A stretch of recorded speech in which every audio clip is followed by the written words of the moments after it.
This was initially going to be a 3-part series in which I reviewed all 3 Paper Mario games that have made their homes on Nintendo consoles. Though as I started working on the review process, I realized that was a lot of work to be done in a short amount of time, especially considering the release of Paper Mario Color Splash later this year. So, in an attempt to stay trendy and get my thoughts out on one of my favorite game series, please join me as I ask, what happened to Paper Mario?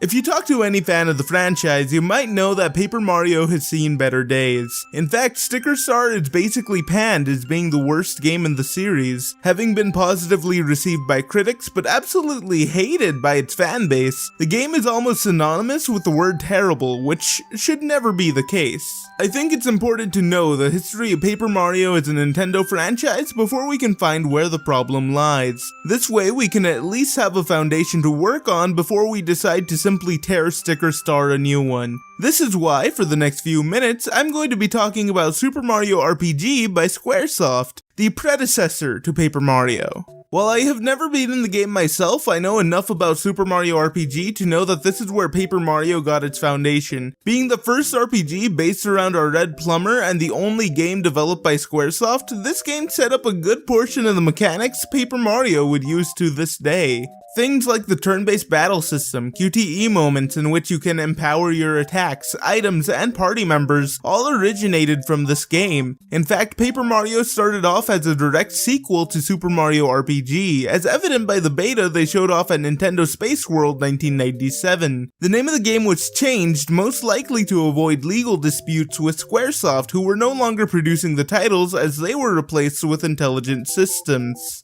Though, admittedly, I feel as though it was a bit harder to keep track of it all in Super Mario RPG. HP was how many hits you could take before you die, but equipping things like armor made it so you could essentially block some incoming damage. Changing weapons served a purpose, as Mario himself is pretty weak up until you get the first hammer. There's power and special attack, both of which serve to make your hits do more damage, but only specific moves. Partners can level up with you as well, only adding more on top of managing Mario. In fact, if I have any issue with Super Mario RPG, or at least the first few hours of the game, it would definitely be that not a lot is explained to you upfront about their system and how to use it. At the beginning they teach you the importance of items and timed attacks, but never really go into the armor or upgrades and how to use those to help specific characters. I had to be told by my chat how the system worked as well as how to use it, not to mention how I was guided through upgrading characters besides Mario since I didn't necessarily know Mallow's strengths and weaknesses out of the gate. This is where I think Paper Mario strives in terms of game design, as it did streamline the process to make it simpler to understand and follow in the long run. Sure, there are a few long-winded tutorials in the game about how to use their system, but a good portion of those are skippable, which I appreciate being a Paper Mario veteran at this point. Combat in Paper Mario is still turn-based, much like Super Mario RPG was, and a lot of the elements of that game still reside within this title. Things like timed attacks that can help you do more damage to enemies, items, flower points, and special moves all reside in the game, albeit they've made some changes to the system. When attacking enemies, you now have an on-screen prompt telling you approximately how to time your attacks. You can now block incoming damage from enemies using time button prompts. Special attacks are gained by leveling up, as they are now linked directly to badges. Speaking of which, badges are incredibly important in this game. Not only do they give Mario a better variety of moves within battle, but they also serve other purposes, such as being stat boosts or having silly uses. In Dry Desert, you get a Slow-Go badge that seems to have no use besides making you walk incredibly slowly. However, in the chapter directly after you obtain it, you find that it'll have its use by making Mario walk slowly past Clubbas, effectively allowing you to not wake them up and avoid a confrontation. Badges, as useful as they are, do have a limit to them, so you can't go out of your way to equip every badge in the game at once if that is your sole desire. You see, badges require BP that you can only obtain through leveling up. Each badge requires a certain amount of BP in order to be used, so not every badge you find is going to help you out, but you do have the option to pick whatever combination of badges best suits your playstyle. This makes equipping badges effectively as important as when you're within combat. If say you're about to make it to Lava Island and you know there's a lot of enemies that are fire-based, it would probably be a good idea to equip the Ice Power badge that allows you to stomp on fire-based enemies without damaging yourself, effectively making it so you can use jump attacks on fiery enemies without a problem and do more damage. I'm going to stop for a second and talk about the items and why I feel they're also pretty great. Paper Mario introduced a variety of items that help out in combat, whether they affect enemies by adding ailments or damaging them. They can also help out yourself and your teammates by regenerating HP, FP, or giving stat boosts, making you invulnerable. The list goes on.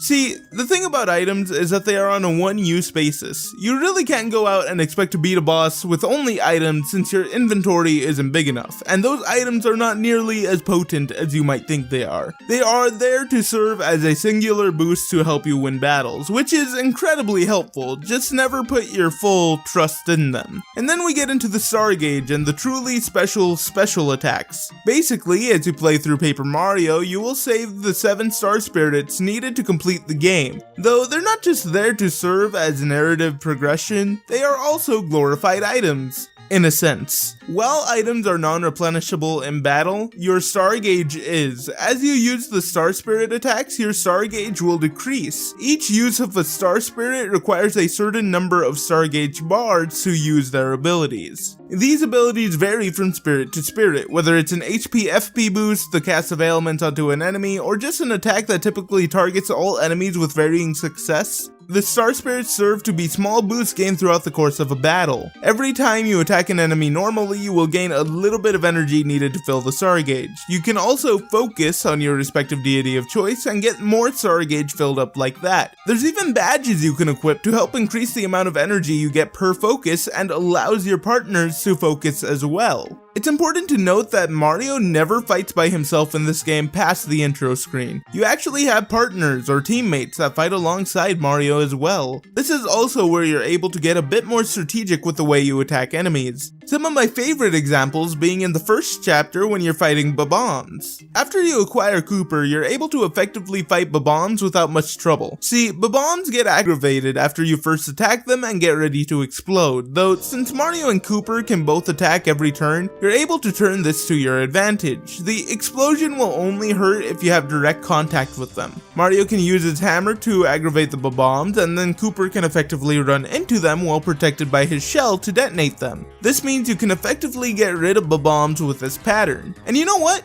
This game is filled with things like that, where you truly have to make use of all your partners in order to fight enemies effectively. Combat is interesting because of the many ways you can approach fighting enemies with your partners, who, might I just add, only get stronger as you upgrade them. Sometimes stupidly strong, like Mario. He's kinda broken. To say that this is all there is to Paper Mario is a blatant lie. People praise this series for the story as well, with unique characters roaming around that you can talk to, specific side quests you can do for badges, and even set pieces like quiz games, and having to convince a town full of penguins that Mario isn't a murderer really brings this game's world to life. There's a lot to this game that I haven't talked about, but for the sake of time and points I want to make, let's just go ahead and switch to the next game in the series, Paper Mario: The Thousand-Year Door. See, now Paper Mario: The Thousand-Year Door is basically considered the pinnacle of the series, not because it necessarily added a lot to the game, but because it took a lot of the mechanics already in place and refined them. It also helps that they improved on the writing and narrative of the game to make it more engaging in a way that the original Paper Mario never was. Some of the things that were refined are the star gauge and how you refuel it. They introduced an audience that can refuel the star gauge as long as you're performing superbly by using stylish button prompts. These are essentially timed button presses that make your characters do moves with a bit of extra flair. As the audience gets excited, they give you more energy to fuel the gauge. The audience can also help or hurt you depending on the circumstances. Some audience members will throw things at you to damage you, while others might give you items or toss stuff at your enemy. Mario can combat some of these non-desirable outcomes by quickly jumping into the audience and punching the aforementioned audience member. The audience isn't just a stagnant group of people watching Mario fight, they're just something you have to keep your eye on in the event that you have a bad egg in the audience. It's nice to see, and hey, Luigi's also in your audience sometimes, so that's a nice little thing. I think it's also important to note that the stage backdrop can fall from time to time and damage your enemy and yourself. It can be avoided if you manage to guard on time, though if you're anything like me, you probably constantly miss the opportunity to block. Your partners also have health this time around, so you don't have to worry about them being incapacitated for a few moves if they get hit once. This is actually pretty great to have, since you can actually strategically place your partner in the forefront to absorb damage in the event that Mario can't anymore. That being said, they don't revive as easily as the original Paper Mario, so be sure not to let anyone die and you should be fine. Otherwise, a life shroom should do the trick.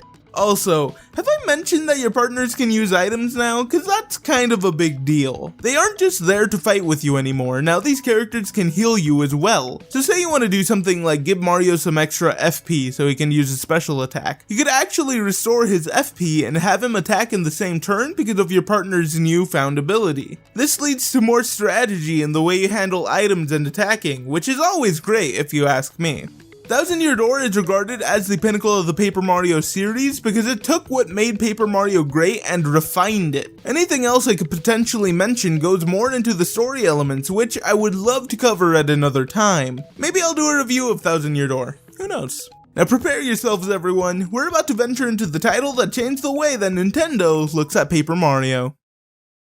Remember the elements of the combat system I talked about earlier? How the game essentially relies on the slow and strategic gameplay with an engaging timed attack mechanic so it can be more fun? Throw all of that out the window because this is Super Paper Mario!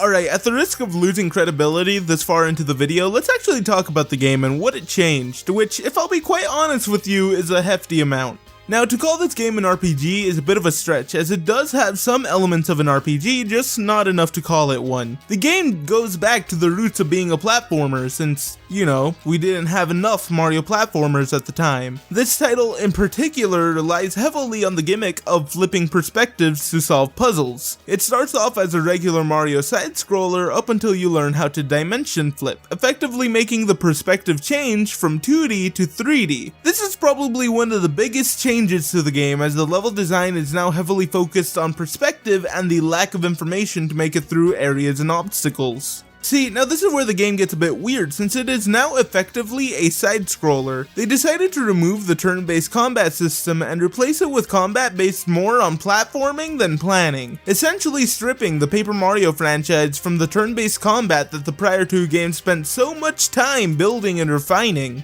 Items are still present in the game, but rely heavily on the use of motion controls to effectively use them. Star gauges and special attacks have been removed, as well as badges, since Mario doesn't necessarily need them anymore. Power-ups were introduced in the game that gives Mario small boosts, such as making him move faster or slower while doubling EXP needed for level-ups, or making him a giant that can demolish all things in his path for a short amount of time. You know, small and reasonable boosts. Now, while this game did remove the combat system that the other games had in place, it still retained things like boss fights, partners, puzzles, and most of the story elements. In fact, I actually like this game on its own. It's not bad, it's just different, which we all know is a terrible thing. The game takes more cues from Super Mario Bros. 2 and other retro platformers than other Paper Mario titles before it. Partners still exist, but unlike the other games, they don't follow alongside you. You swap into different characters at different times in order to solve puzzles. Mario being the only one who can dimension flip, Peach having the ability to hover in the air and guard with her umbrella, Bowser being able to spout fire and generally being a stronger hitter, and Luigi being able to jump the highest out of them all. These characters and all of their abilities are used frequently throughout the course of the game, mostly as a means to solve puzzles and get rewarded for exploring old areas once again with new characters. Aside from them, you also have pixels, which are more or less a form of equipment or ability that any of the previously mentioned characters can use. Again, pixels are meant to help you solve puzzles you normally wouldn't be able to solve on your own. From blowing stuff up, throwing things, and making you invulnerable while standing still, these pixels all have their uses. Some even help you do double damage to certain enemies. Tippy, which is basically the exception to the other pixels, is used to reveal hidden objects and serve as a way to identify enemies and their weak points. Tippy also serves narrative progression, as the game does revolve around her quite a bit. See, now the game still tries to act like an RPG. You have heart points that effectively tell you how much damage you can take until you die. These heart points can be increased through the use of level ups. You level up based on the score at the top center of your screen. Whenever you hit an odd number level up, it increases your attack power, and whenever you hit an even number level up, it increases your heart points. Side quests still exist in this game, but are more often than not a means of acquiring a new pixel, such as Piccolo. Probably the biggest example of them all, this little guy has by far the longest side quest in the game, and it's pretty useful. Super Paper Mario for me represents a shift in tone for the series. No longer was Paper Mario focused on bringing an engaging RPG to the Mario universe, it is now focused on the aesthetic of being paper. While Super Paper Mario still has its narrative focus going for it, the same can't be said for the gameplay experience we've all come to expect from the series. The change of focus in regards to the way the gameplay should be handled is the biggest indication of this fact. While I don't mind gameplay centered around certain gimmicks such as dimension flipping in Super Paper Mario, or even curses in Paper Mario the Thousand Year Door, the idea of using the paper aesthetic to influence gameplay doesn't bother me so much as long as the general gameplay of a turn-based RPG is still intact. This is a weird opinion to have, but bear with me on this. Paper Mario in itself is technically a very popular spin-off series from the main series Mario games. The reason these games were made to begin with was to branch out into RPGs. The naming convention for these titles have also been fairly similar. Paper Mario the Thousand Year Door, Super Paper Mario Sticker Star, and Paper Mario Color Splash.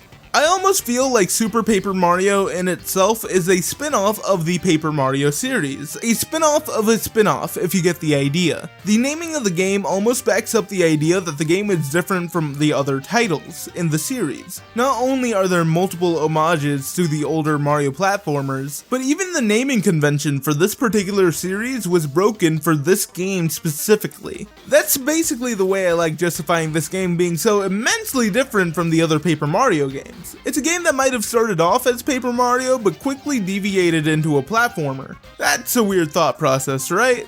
Just wanted to share that little tidbit before we get into the final game of the series so far. God help me. Sticker Star. How so many people despise this game, though it's not without good reason. I think it's worth noting that they did try to go back to the turn-based RPG style of the older games, further supporting my own personal theory that Super Paper Mario is a spin-off of the Paper Mario series. But what they did to the combat system ultimately makes this title one of the worst Paper Mario games to date. Why is that, I hear you asking? Well, don't worry, I'll explain everything. Remember the combat system from Paper Mario the Thousand Year Door, and how that refined an established formula that was already set up in Paper Mario? How you had to vary between partners, items, and attacks to make the most out of each combat scenario? Well, imagine if they stripped away the partners and made every attack or move you had a non-replenishable item in battle. Because that's basically what they did. Jump attacks and hammer attacks are now items, effectively making them perishable. Who thought that was a good idea? Alright, I'm getting ahead of myself. Let's take a moment to talk about stickers. I think stickers in this game are charming. Admittedly, I like the concept of having a world made out of paper, cardboard, or paper mache, and being able to influence the world by quite simply pasting stickers on top. It's brilliant. It's a good idea when you're in the levels, not so much in battle. See, in battle you have to use the arsenal of stickers you have collected in order to defeat your enemies. Collecting stickers itself isn't too bad considering the levels are quite literally filled with them. Though I do have a few problems with the stickers. For example, say you have a good portion of them in your inventory, but you're missing the sponge sticker. Who knows why you're missing it? Maybe you used it in a battle, haven't turned the item into a sticker yet. Stuff happens, we move on. However, the moment you hit the boss of World 3, you're going to regret not having that sticker on you. Despite the incredibly unoriginal boss, you decide to fight without the sponge thing sticker. Good luck, because not only did this boss poison Mario, making you take damage every turn, this boss has over 300 HP. So it'll be a grind before your stickers can even dent him if you can even hold enough stickers. I have a few problems with the system, especially in its current state. Basically, the way it is set up makes the player anxious to play their own game. Every sticker you come across isn't just an item to use in battle, it is also a key to progress the game. Don't use that sticker in battle or else you might have to backtrack later to get another one. Forget about having fun and experimenting with different types of stickers you encounter, much like I'm sure most players with an innate sense of wonder would want to do. Keep that sticker in the book for later, as it will be a crucial piece to progress the game. Introducing the idea of scarcity through a turn-based battle system turns it into resource management, which isn't always a bad thing. I think the idea of collecting and holding onto items that you might need later is a good thing, especially in a turn-based RPG. However, I don't feel like making your entire combat system rely on stickers is necessarily a good idea. The moment you run out of stickers in a difficult battle, you're going to be out of luck. Stickers aren't replenishable in battle, so why make it so we can only fight with them? A better idea would have been to use stickers as a battle supplement as opposed to having them be the main mechanic. Sticker Star should have given you the base moves that you can enhance with the stickers to make them stronger and do more damage. There should never be a situation where you can't fight in a battle because you don't have enough stickers to do anything.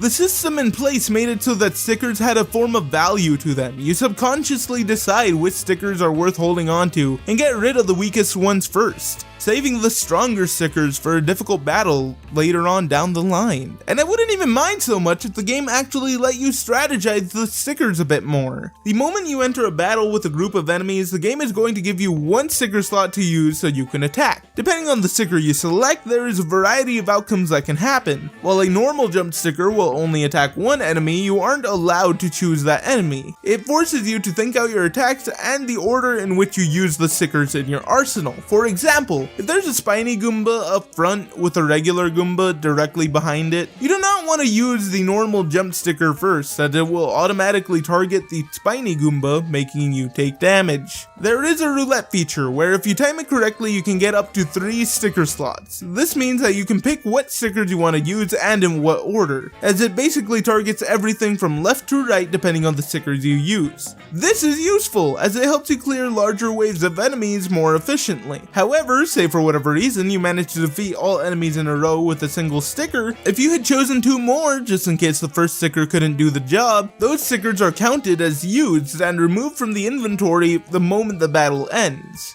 You could argue that the loss of stickers is a sort of failure state given to the player not planning properly, though I find it tedious, especially in a game that is specifically designed to make stickers a resource that needs to be properly managed. Hell, the game organizes stickers for you when you're outside a battle just so you can have some semblance of an idea of what you have. Stickers are vital to playing the game, and it makes it so you can be put in situations in which you absolutely can't do anything if you don't manage your resources properly. It feels like a lot of the strategy elements that were in early Paper Mario titles are gone, replaced with a system that imposes a sense of structure to battles, where you can't step over a proverbial line without getting punished. Using stickers in itself is a hassle, and you should never be put in a position where the player should want to avoid battles as opposed to confronting them. The battle system isn't the only place that it's currently lacking in terms of design and personality. The game is also split up into a world map, much like older Mario platformers. Not only was the world separate and disjointed, every character in the game is as bland as they come. The first few areas of the game have generic enemies like Goombas. Now, that in itself isn't too big a deal. The original Paper Mario had Goombas as one of the first enemies you encounter too. The problem lies when they take that enemy and turn it into a boss by simply making it bigger and putting a crown on its head. Not joking, that is the first boss to the first area of the game. I wish I was lying. Sure, you could argue the older games also had some pretty uninspired bosses, though at least there was a notable effort to make something different. Take the first dungeon of Paper Mario and the Koopa Bros, a ragtag team of Koopas that were assigned to guard the first Star Spirit. Their designs are super simple, but giving a Koopa something like a bandana or a pair of glasses makes them different. Not every character in the original Paper Mario was a unique or stunning character, and they don't have to be. The 1000-Year Door had tons of generic toads roaming Rogueport. They were there mostly to fill the town and give it more life. However, amongst those uninspired toads were also some unique ones. Simply filling a town with generic toads isn't enough. The fact that an image circulating the Paper Mario community shows so well what the newer games lost is a damn shame. With this singular image, you can see a lot of my gripes with Sticker Star. And to that extent, Color Splash.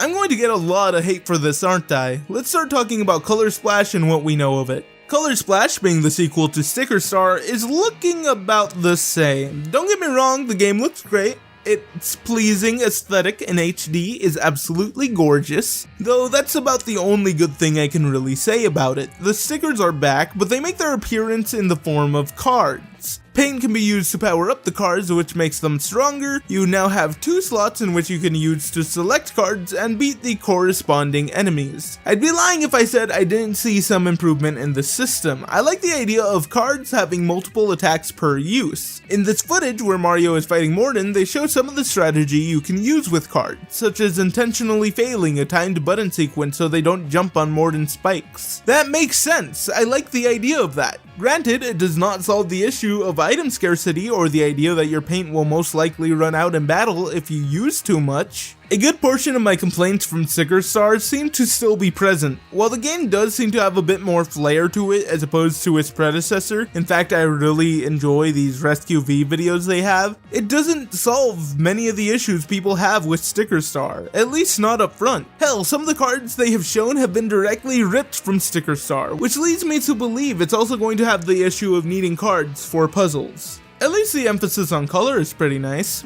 I like the idea of solving puzzles through using the paint mechanic, though this gameplay of them trying to figure out that the toad scanned them legitimately makes me question how many puzzles they could potentially make with that idea. It's pretty.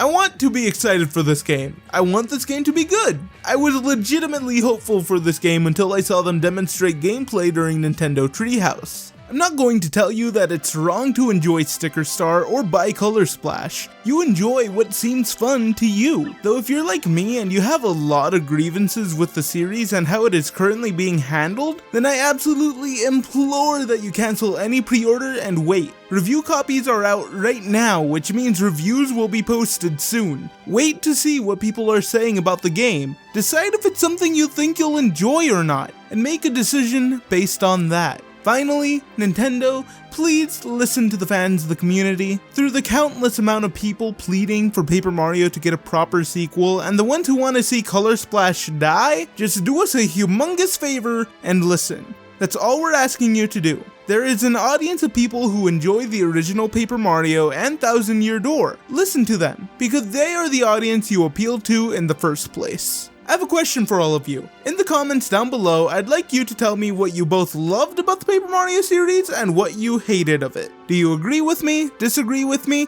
Please let me know. Now, if you'll all excuse me, I'm going to go finish playing Paper Mario: The 1000-Year Door. You guys are around for the outro? You are the real MVP. If you enjoyed this video, consider dropping a like and subscribing. I make analysis-heavy game reviews and stuff like this occasionally. Also, don't forget to follow me on Twitter and get all of them sweet updates on new content. If you'd like to support me, consider becoming my patron on Patreon, links down in the description. If you'd like to see another video like this, I'd recommend watching my video on the Collectathon, and while we're at it, how about you give my friend GBC Tyler some love? He's pretty cool. Or you can go ahead and ignore him entirely and go straight to my Titan Souls review. Your choice.